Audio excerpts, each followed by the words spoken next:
Hello everyone, welcome to our channel Ganesh World. Guys, आज से हम 12th केमिस्ट्री में यूनिट 5 स्टार्ट कर रहे हैं, जिसका नाम है सतह या पृष्ठ रसायन। ठीक है, जिसको इंग्लिश में हम बोलते हैं सरफेस केमिस्ट्री। ठीक है, तो ये आपको ज्यादा बड़ी यूनिट नहीं है, कोई ज्यादा बड़े बड़े टॉपिक नहीं पढ़ने हैं। इसमें हमें अच्छे टॉपिक पढ़ने हैं और कुछ इंटरेस्टिंग टॉपिक भी पढ़ने हैं, जो जनरली हमारे मतलब लाइफ में यूज होते हैं। इस टाइप के एग्जाम्पलों को हम इसमें देखेंगे, इस टाइप के टॉपिकों को हम इसमें देखेंगे। ठीक है, तो ये यूनिट आप यदि अच्छे से पढ़ते हैं, इंटरेस्ट से पढ़ते हैं, तो ये आपको बहुत अच्छी लगने वाली है। ठीक है, तो इसको अब हम स्टार्ट करते हैं। और यदि आप नए व्यूअर हैं, अभी तक आपने चैनल को सब्सक्राइब नहीं किया है, तो प्लीज चैनल को सब्सक्राइब करें।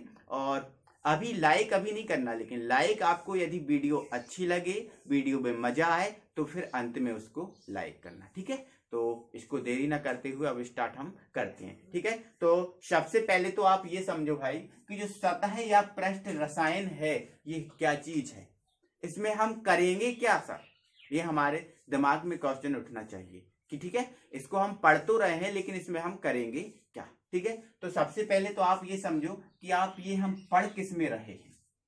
इसको हम रसायन में पढ़ रहे हैं ना, केमिस्ट्री में पढ़ रहे हैं ना।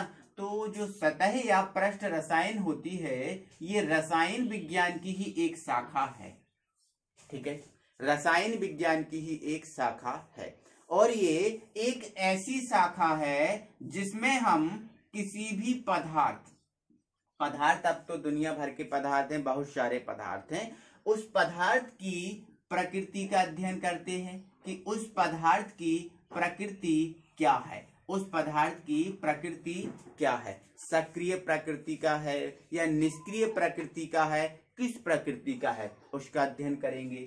उस पदार्थ के हम गुणों का अध्ययन करेंगे कि उस पदार्थ में किस प्रकार के गुण हैं। ठीक है, अच्छे गुण हैं, तीव्र गुण हैं या मंद गुण हैं, सक्रिय गुण हैं या निष्क्रिय गुण हैं, किस प्रकार के गुण हैं। ठीक है, एवं पदार्थ की मतलब कोई भी पदार्थ है, उस पदार्थ की सतह पर होने वाली अभिक्रिया का अध्ययन करेंगे। ठीक है, तो कैसा मतलब उस पदार्थ, जब वो पदार्थ सतह पर अभिक्रिया करेगा तो किस प्रकार से अभिक्रिया करेगा, मंद करेगा, तीव्र करेगा, किस टाइप से। ठीक है, इन सब का अध्ययन करेंगे। ठीक है, तो आपने क्या समझा, सतह या पृष्ठ रसायन रसायन विज्ञान की ही एक शाखा है, जिसमें हम किसी पदार्थ की प्रकृति, उस पदार्थ के गुण एवं उस पदार्थ की सतह पर होने वाली अभिक्रियाओं का अध्ययन करेंगे। ठीक है, उसे हम क्या बोलेंगे, सतह या पृष्ठ रसायन। ठीक है, अब हम इससे संबंधित कुछ छोटी छोटी परिभाषाओं को देखते हैं। ठीक है, तो सबसे पहले हम देखेंगे कि ये सतह क्या होती है। ठीक है, जिसको हम क्या बोलते हैं, पृष्ठ भी बोलते हैं। क्या बोलते हैं, पृष्ठ। ठीक है, और इंग्लिश में इसको हम क्या बोलते हैं, सरफेस बोलते हैं। ठीक है, सरफेस। ठीक है, ये हम समझ रहे हैं कि ये क्या होता है। ठीक है, तो इसके लिए मान लेते हैं ये कोई एक पदार्थ है या फिर एक वस्तु है, ये हमने मान लिया। ये कोई पदार्थ या फिर क्या है, एक वस्तु है, ये हमने मान लिया। ठीक है, तो इस पदार्थ या वस्तु में हम देख रहे हैं कि ये इसका ऊपरी सिरा है। ठीक है, मतलब ये भी इसका सिरा है, ये बाहरी सिरा है, या फिर हम ऊपरी सिरा ना बोल के बाहरी सिरा बोल सकते हैं। ठीक है, तो ये बाहरी सिरा है, आपको दिख रहा है ना, ये बाहरी सिरा है। ठीक है, और ये इसका जो आपको दिख रहा है, ये आंतरिक क्षेत्र है। कौन सा क्षेत्र है, ये आंतरिक क्षेत्रफल है। ठीक है, तो क्या होता है, किसी भी वस्तु का या फिर किसी भी पदार्थ का जो बाहरी हिस्सा होता है, जो बाहरी हिस्सा होता है, उस बाहरी हिस्से को हम बोलते हैं सतह। क्या, सतह या फिर पृष्ठ। सतह या फिर क्या बोलते हैं, पृष्ठ बोलते हैं। ठीक है, हमको आपको ध्यान रखना है, किसी भी वस्तु या किसी भी पदार्थ का जो बाहरी हिस्सा होता है, बाहरी एरिया होता है, उस बाहरी मतलब जो एरिया होता है, उसे हम क्या बोलते हैं, सतह। हमने समझा कि किसी भी वस्तु या पदार्थ का जो बाहरी क्षेत्रफल होता है, बाहर का जो ऊपरी सतह होती है, उसे हम क्या बोलते हैं, सतह बोलते हैं। ठीक है, तो ये आपको याद रखना है। इसके बाद हम ये देखते हैं कि ये स्थूल क्या चीज है। एक और होता है स्थूल। ठीक है, जिसको इंग्लिश में हम बोलते हैं वल्क बोलते हैं। क्या, वल्क। ठीक है, तो आप समझो अब इस बल्ब को। क्या होता है भाइयों कि जो किसी भी वस्तु या किसी भी पदार्थ का जो अंदर का क्षेत्रफल होता है, उस अंदर के संपूर्ण क्षेत्रफल को, आपको ये दिख रहा है ये अंदर का संपूर्ण क्षेत्रफल है, ये पूरा संपूर्ण क्षेत्रफल कहलाएगा बल्क। क्या? अंदर का पूरा जो संपूर्ण क्षेत्रफल है वो क्या कहलाएगा? बल्क कहलाएगा। ठीक है, तो ध्यान रखना है कि जो अंदर का किसी भी वस्तु या पदार्थ के अंदर का संपूर्ण क्षेत्रफल होता है, उस संपूर्ण क्षेत्रफल को हम क्या कहते हैं? बल्क या स्थूल। ठीक है, तो ये कुछ इंपॉर्टेंट फैक्ट थे, ये हमने आपको बताए। ठीक है, जैसे अब यदि हम आपसे ये पूछ लें कि बताओ इसमें सतह क्या है, ठीक है, और इसका स्थूल क्या है, तो आप बोल दोगे सर इसका ये ऊपरी हिस्सा है, ये सतह है, ये सर इसका ऊपरी हिस्सा है, ये सतह है, ये भी सर इसका ऊपरी हिस्सा है, ये सतह है। ठीक है, अब मैं बोलूं आपसे स्थूल क्या है, तो आप बोल दोगे सर ये आपके इसके जो सतह के जो अंदर का जो क्षेत्रफल है, वो सतह के अंदर का ये संपूर्ण क्षेत्रफल सर स्थूल कहलाएगा। ठीक है, तो इसमें जो अंदर जो व्हाइट व्हाइट पेज दिख रहा है ना, ये सारे पेज कहलाएंगे आपके स्थूल के। ठीक है, और ये आपको दिख रहा है ये वाला पेज, ये क्या कहलाएगा? सतह। ये मैंने एक एग्जाम्पल लिया। ठीक है, तो आई होप कि आपको समझ में आया होगा। ठीक है, तो अब हम पढ़ते हैं अधिशोषण, जिसको इंग्लिश में बोलते हैं हम एडजॉर्प्शन। ठीक है, तो ये क्या होता है इसको हम समझते हैं। ठीक है, तो आपने जनरली एग्जाम्पल में आपने देखा होगा कि मान लेते हैं ये कोई एक पदार्थ है, इसमें कोई रंगीन पदार्थ डला हुआ है, और इसमें हम ये मान लेते हैं कि इसमें कोई रेड पदार्थ डला हुआ है। ठीक है, अब क्या डला हुआ है? इसमें रेड पदार्थ ये डला हुआ है। ठीक है, इस प्रकार से। अब इस पदार्थ में यदि हम एक चौक को लाकर डुबा दें, जो ब्लैक बोर्ड वाला चौक होता है व्हाइट कलर का, उस चौक को लाकर डुबा दें, तो हम देखेंगे कि इस चौक को हम इसमें डुबाएंगे तो जो रेड कलर का इसमें पदार्थ भरा हुआ है, वो पदार्थ इस चौक की सतह पर जाकर चिपक जाएगा। इस टाइप से इसकी सतह पर जाकर चिपक जाएगा।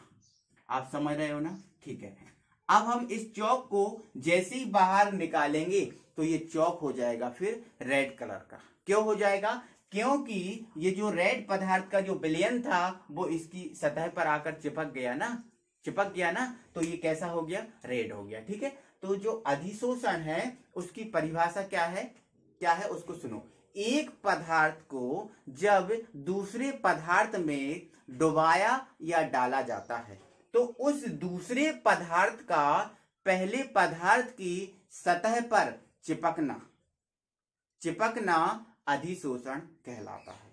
ठीक है, तो क्या हो गया इसकी सीधी सादी परिभाषा? एक पदार्थ का दूसरे पदार्थ की सतह पर चिपकना अधिशोषण कहलाता है। ये हमारी पहली परिभाषा हुई। ठीक है, ये हमारी साधारण किसी को बोलचाल की भाषा में बताने की परिभाषा हुई। ठीक है, लेकिन अगर एग्जाम में क्वेश्चन आ जाए कि अधिशोषण क्या है, ठीक है, तो आप उसको क्या लिखोगे? सुनो इधर, क्या लिखोगे? ये द्रव या विलयन में, ये द्रव या विलयन है, बोलो है क्या? हाँ, द्रव या विलयन में घुलित पदार्थों का। अब द्रव या विलयन में घुलित पदार्थ, इसमें हमने रंग घोल दिया है ना, तो वो रंग, तो द्रव या विलयन में घुलित पदार्थों का किसी ठोस, ये ठोस है, क्या है? ये ठोस है, किसी ठोस की सतह पर एकत्रित होना। जैसे ये ठोस है, इस ठोस की सतह पर एकत्रित होना, या फिर कोई द्रव हो सकता है उसकी सतह पर एकत्रित होना। ठीक है, तो ये जो घटना होगी वो घटना कहलाएगी अधिशोषण। एक बार फिर से सुनो, क्या? द्रव या विलयन में घुलित पदार्थों का किसी ठोस या फिर द्रव की जो सतह है उस पर एकत्रित होना अधिशोषण कहलाता है। ठीक है, ये हमारा पहला एग्जाम्पल हुआ, उसको समझो। अब दूसरा एग्जाम्पल आप समझना। अब आप बोलोगे सर आपने द्रव लिया, द्रव की सतह पर कैसे एकत्रित होगा, उसको समझो। जैसे मान लेते हैं ये कोई पात्र है, ठीक है, ये कोई पात्र है, ठीक है, इस पात्र में हमने भूसा डाल दिया। अब भूसा तो आप सभी लोग जानते होंगे, है ना? यदि गांव से रिलेट करते हो तो भूसा तो आप सब लोग जानते होंगे, ठीक है। या फिर ये समझ लो एक कोई कचरा डाल दिया हमने, ठीक है। तो जो क्या होगा, ये यहाँ तक कोई द्रव भरा हुआ है, ठीक है। अब इसमें कुछ हमने भूसा या कचरा डाल दिया, तो हम देखेंगे कि जो भूसा या कचरा है कुछ देर बाद इसकी सतह पर एकत्रित हो जाएगा, इसकी सतह पर एकत्रित हो जाएगा, ठीक है। तो हमने क्या किया, पदार्थ जो भूसा है उसको डाला तो इसकी सतह पर एकत्रित हो गया, है ना। अब इसमें क्या था, रंग था, इसमें चौक डाला तो इसकी सतह पर एकत्रित हो गया, हुआ ना। तो सीधी सी बात, ये परिभाषा इसकी यही निकलती है कि एक पदार्थ का दूसरे पदार्थ के ऊपर एकत्रित होना, उसे हम क्या बोलते हैं, अधिशोषण, ठीक है। तो ये ध्यान रखना, ये जो दोनों घटनाएं हैं वो पृष्ठ पर हो रही हैं। इसमें ये द्रव के पृष्ठ पर हो रहा है, ये किसके पृष्ठ पर हो रहा है, ठोस के पृष्ठ पर हो रहा है, ठीक है। तो ये याद रखना है कि ये जो घटना है ये पृष्ठीय घटना है, मतलब पृष्ठ पर होने वाली घटना है, क्या, अधिशोषण, ठीक है। चलो अगला पॉइंट आपको क्या याद रखना है उसको समझो। जैसे हम इसमें देखा और इसमें भी हमने देखा कि जो एक पदार्थ था दूसरे पदार्थ की सतह पर जाकर चिपक गया, ठीक है। तो क्या होता है, इसमें जिस सतह पर अधिशोषण होता है, जिस सतह पर क्या होता है, अधिशोषण। अब इसमें हमने देखा कि चौक है, इस चौक की सतह पर अधिशोषण हुआ, तो जिस सतह पर अधिशोषण होता है उसे हम बोलते हैं अधिशोषक। क्या बोलते हैं, अधिशोषक, ठीक है। अब यहाँ पर चौक की सतह पर अधिशोषण हुआ है, तो ये चौक की जो सतह है वो क्या है, अधिशोषक है, ठीक है। अब यहाँ पर इस द्रव की सतह पर अधिशोषण हुआ है, तो जो इस द्रव की जो सतह है वो क्या है, अधिशोषक है, क्या है, अधिशोषक, ठीक है। ये हमारा पॉइंट हुआ। इसके बाद जिस पदार्थ का अधिशोषण होता है उस पदार्थ को हम बोलते हैं अधिशोष।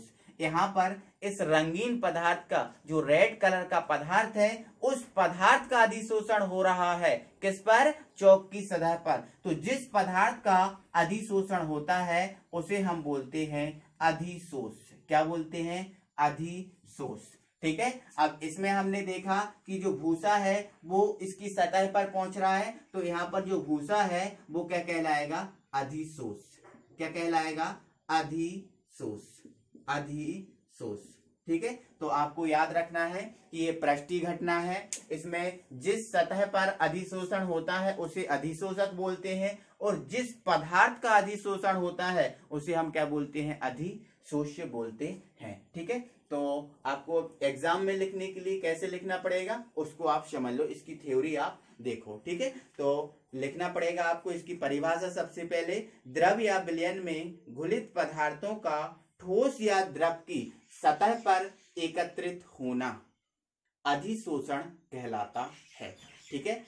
आपको इसके बाद लिखना पड़ेगा, यह एक पृष्ठीय घटना है। कौन सी घटना है, पृष्ठीय घटना है। इसमें जिस सतह पर अधिशोषण होता है उसे अधिशोषक कहते हैं, एवं जिस पदार्थ का अधिशोषण होता है उसे अधिशोष्य कहते हैं, ठीक है। ये मैंने पूरा समझाया। अब इसके आपको एग्जाम्पल लिखने पड़ेंगे, ठीक है। तो उदाहरण या जो एग्जाम्पल है उसको आप क्या लिखोगे, पहला एग्जाम्पल में लिख लोगे, क्या लिखोगे, जब चौक को रंगीन पदार्थ में डुबाया जाता है तो वह रंगीन पदार्थ चौक की सतह पर एकत्रित हो जाता है। पहला एग्जाम्पल हो गया आपका। इसके बाद आपको इसका दूसरा एग्जाम्पल भी आपको लिखना पड़ेगा। तो दूसरा एग्जाम्पल आप क्या लिख लोगे, क्या लिखोगे, बोलो। जब भूसा को या फिर किसी पदार्थ को एक अन्य पदार्थ में डाला जाता है तो भूसा या वो अन्य पदार्थ उसकी सतह पर एकत्रित हो जाता है। ये इसका दूसरा एग्जाम्पल हुआ। तो ये हमारा क्या था, अधिशोषण। ये अधिशोषण हम पढ़ते हैं अपशोषण, जिसको हम इंग्लिश में बोलते हैं एब्जॉर्प्शन। क्या, एब्जॉर्प्शन, ठीक है। तो अपशोषण तो जनरली आपने देखा ही होगा। क्या होता है, जब हम किसी फॉर्म के टुकड़े को, जैसे मान के चलते हैं ये कोई फॉर्म का टुकड़ा है, फॉर्म, ठीक है। इस फॉर्म के टुकड़े को हमने इस जल में डुबा दिया। ये फॉर्म का टुकड़ा है, इसको हमने इस जल में डुबा दिया। तो क्या होगा कि जब इसके फॉर्म के टुकड़े को हम इस जल में डुबाएंगे तो ये जो जल है धीरे धीरे इसके संपूर्ण क्षेत्रफल में, मतलब इसके स्थूल में प्रवेश कर जाएगा, पूरे इसके स्थूल में इसके संपूर्ण क्षेत्रफल में प्रवेश कर जाएगा। ठीक है, और ये फॉर्म धीरे धीरे क्या होगा, पूरा भीग जाएगा, पूरा भीग जाएगा। उसी प्रकार हमने देखा होगा, जैसे मान लेते हैं ये कोई एक मिट्टी का टुकड़ा है, ठीक है, ये एक मिट्टी का टुकड़ा है, ठीक है, इसको हमने जल में डुबा दिया, ठीक है, तो ये जो जल है धीरे धीरे क्या होगा, इस मिट्टी के टुकड़े के अंदर पूरा प्रवेश कर जाएगा, ये जल मिट्टी के टुकड़े के अंदर पूरा प्रवेश कर जाएगा। ठीक है, तो जो इस प्रकार की जो घटना होती है जो कि संपूर्ण क्षेत्रफल में प्रवेश हो जाती है, ठीक है, तो इस प्रकार की घटना को हम क्या बोलते हैं, अपशोषण। ठीक है, तो इसकी अगर हम केमिस्ट्री की भाषा में परिभाषा देखें तो वो परिभाषा क्या हो जाएगी, उसको सुनो। ठीक है, तो वह घटना, कौन सी घटना, वह घटना जिसके द्वारा द्रव या गैस, अब यहां पर क्या है, द्रव है, अब कोई गैस भी हो सकती, ठीक है, तो वह घटना जिसमें द्रव या गैस का वितरण किसी ठोस के संपूर्ण क्षेत्रफल में हो जाता है। अब यहां पर हमने देखा कि ये द्रव था, इस द्रव का वितरण इस फॉर्म के संपूर्ण क्षेत्रफल में हो गया। ठीक है, तो ये जो घटना है वो घटना कहलाएगी क्या, अपशोषण। ठीक है, या फिर हम इसको समझें, इसमें कोई द्रव था, ये मिट्टी का टुकड़ा था ठोस, तो क्या हुआ, इस पूरे द्रव का जो वितरण है वो इस ठोस की पूरी क्षेत्रफल में, पूरे संपूर्ण क्षेत्रफल में हो गया ना, तो ये जो घटना है वो क्या कहलाएगी, अपशोषण।